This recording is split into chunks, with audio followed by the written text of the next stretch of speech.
বাউফলের শহীদুল আলম উনি একসময় এমপি ছিলেন বিএনপির, এখন আবার সে দাঁড়াইছে, উনি বক্তব্য দিয়েছেন, আমার কাছে এখনো আছে। আমি আপনাদের যে শাহজাহান বক্তব্য দিয়েছেন সূর্য থেমে যাওয়ার গল্প, আপনি কাউন্টার করতেছেন কেন ভাই?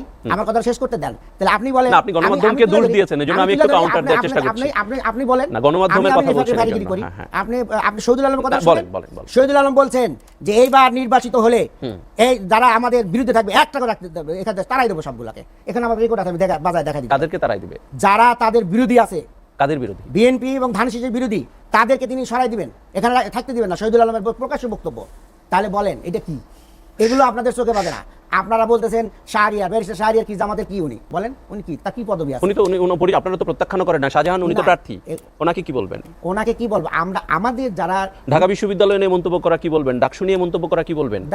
ডাকসুর জন্য তো ভাই, ডাকসুর জন্য কর্তৃপক্ষ আছে। ডাকসু নিয়ে জামাতের একজন নেতা নির্বাচনী প্রচারণে গিয়ে ডাকসুকে বলছে যে বেশাখানা, ডাকসুকে বলছে যে মাদকের আখড়া। আপনি ডাকসুর ব্যাপারটা, ডাকসু একটা প্রতিষ্ঠান, আপনি শুধু ভালোটা নিবেন, খারাপটা ভাইস চ্যান্সেলর আছেন, ওখানে প্রক্টোরিয়াল বডি আছে, দেশের আইন শৃঙ্খলা আছে, তারা দেখবে। এটা আপনি আমার দলীয় সাথে নিয়ে আসতেছেন কেন?